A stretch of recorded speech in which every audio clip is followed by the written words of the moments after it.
¿Dónde va José tan solo? ¿Dónde va José tan triste? Yo, Benisuno, what up, everybody? This is El Conquistador back with another video. So if you haven't seen my last videos, definitely check them out. I talk about solteras. Don't mind any background noise. It's quiet so far. I'm actually in Connecticut with my padrino. So don't mind any noises. Shout out to everybody in Connecticut. I don't know too much about Connecticut. I know there's an area, it's like a college in Bridgeport, and I'm not too familiar with Connecticut, but shout out to all my Connecticut viewers. Shout out to New York, Jersey, Philadelphia, California, Texas, and everybody who watches my videos. Because I don't know if the dog's going to be barking or whatever. Where was I? So Semana Santa, Holy Week. I was watching on Facebook. Some lady was asking about Holy Week and Semana Santa.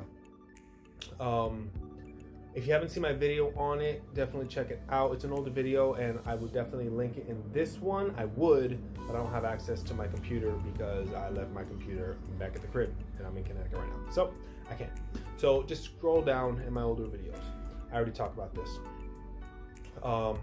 If you have seen my older videos, you have seen that I am a advocate or a proponent for the synchronizations of Orisha, or the synchronization of Catholicism within Ocha. And what are my thoughts of how it pertains to Holy Week? I mean, if I was home, I would do this. I would cover the Orishas that I do have in white cloth and set down my boveda.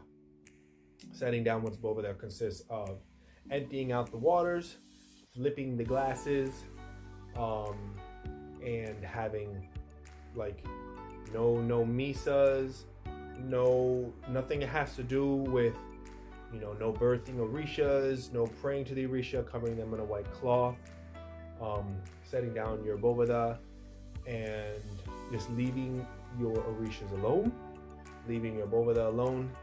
It's a time for contemplation strictly on Jesus. I am an advocate for that. Now, the actual history of doing so, I don't know the who and exactly I'm no historian, but I know it is an old way of doing things. The idea being that Jesus Christ is above all the Orisha and is above all the guías espirituales. He's the King of Kings, Lord of Lords. And I, like a lot of people, especially a lot of Hispanics, grew up Catholic. Like a lot of Italians, a lot of Hispanics, grew up Catholic. And even though there's Santeria and Espiritismo, that Jesus supersedes all that, and in acknowledgement of the sacrifice of Jesus, and especially like Good Friday, and then Easter, all the Orishas are covered in white cloths, and the boveda is set down. No waters, no nothing. No misas, no religious events. There's no tambores, there's no guiros, there's no fiestas espirituales, there's no cajón de muertos. Everything that has to do with Ocha, Palo, Espiritismo, everything is shut down. And you cover all your religious things and cover them in white cloth. In boveda, you just set your boveda down, which is pouring out the water and putting it upside down. So you have empty copas, glasses. Now the opposite side of that, because I understand it's controversial, and keep in mind that's an old way of doing things. It's also in line of, I've heard old heads say, oh no, you can't be a part of Ocha until you're baptized Catholic. That's like super old. You can't be a part of Santeria until you're baptized Catholic. That goes with the Catholic synchronism. Do I personally agree with that? No. So maybe it pushes back against me saying, oh yeah, I agree with Catholicism being, synchronized and covering my Orishas in a white cloth during Holy Week. but I disagree the idea of a person having to be baptized Catholic to be a part of Santeria. So, let's talk about it. The other side of that coin is Santeria, la regla de ocho. People want to, it's not, his name is not Santeria. The old heads call it Santeria too. So, some say la Lucumí, la religión, la Santeria, la cariocha, whatever. You know what the hell I'm talking about. Has nothing to do with Catholicism, and they're correct. As far as the Lucumí, in Yoruba, yes, there is no, Isheshe, there is no doing 3 misas before crowning someone, the obligatory 3 misas, and doing the coronation and acknowledging one's spiritual guides before crowning someone. That does not exist. All they do is Egun say yes, okay, boom, let's get you crowned. That's it.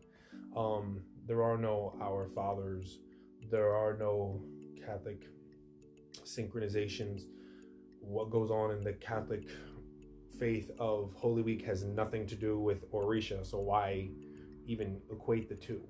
So I totally understand that. As far as it pertains to Espiritismo, I can only speak on Espiritismo Criollo. Jesus Christ is considered the most famous and powerful brujo, if you will, espiritista, who achieved what's it called, transcendence. Yes. When he went onto the mount, and who manifested, it was Moses and someone else, but the greatest espiritista who ever lived of all time. So what a person chooses to do or not do, I'm just giving you my take. Let me know what you guys think. For me, yes, I cover my orishas in a white cloth during Holy Week out of respect for Catholicism and what it represents to me. Yes, I set down my bóveda. I don't pray to my guías espirituales. I don't acknowledge them, because all the focus is supposed to be on one person, that person being Jesus Christ. What else? And the other side is, there's no need for that. I've heard people say, that's the slave mentality. That's a whole topic in itself, but in a nutshell, I embrace the Catholicism as it pertains to Lucumí, because without it, Lucumí would not have survived. Where's the proof? In the U.S., Lucumí did not survive, because it was all Protestant. There was no Catholic saints to hide behind. So that's why all the Black Americans in the U.S. ended up being Baptists and are very, Jesus, Jesus, Jesus. While in places like Brazil and Haiti and Cuba, Puerto Rico maintained the more African roots because they were saints to hide behind. So I have no issue with calling Ochun, with synchronizing Ochun with la cadena de cobre, o el Yemayá with la Virgen de Regla, o Batalá con la Virgen de Mercedes, o ya con Santa Teresa de Jesús, Babuluaye with San Lázaro. Saint Lazarus is the one who's most synchronized with Babuluaye. Or I should say Babuluaye is so synchronized or syncretized with Babuluaye that people say, I'm going to receive San Lázaro. How many people say that? So that's just one more example of how Catholicism has, such a strong grip on Ocha and how we view it. When a person says, I'm going to receive San Lázaro, I know I need to receive San Lázaro, they really mean Asojano, they mean Shakbana, they mean Babuluaye, but they say San Lázaro. So if you disagree with the synchronization of Catholicism in Lucumí and Santeria, then don't call Babuluaye San Lázaro. So that's just an example. A whole lot of topics that can come out of this. So that's what I do. I cover my orishas in white. I don't pray to them. I don't acknowledge them. They're left alone, and they're covered in the white cloth. And same thing with the bóveda. Set down, the cross on top, because the idea being that Jesus Christ supersedes all of them. Supersedes even the orisha, supersedes even all the guías espirituales, as controversial as they may sound.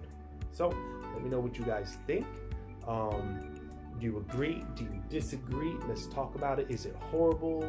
Catholicism has nothing to do with Ocha. That's a slave mentality. It's an insult to the Orisha. Or I totally understand because that's how the slaves survived. And in acknowledgement of their sacrifice and struggle to have to survive, then we'll do the same thing. And that's also going to the church. When a person gets crowned, you go to the church to acknowledge Olofi, where God lives, or where Watala lives. Go to a church, but you go to a Catholic church. That's just one more area of synchronization. You agree? Disagree? Let me know. Okay? Bendición and peace out.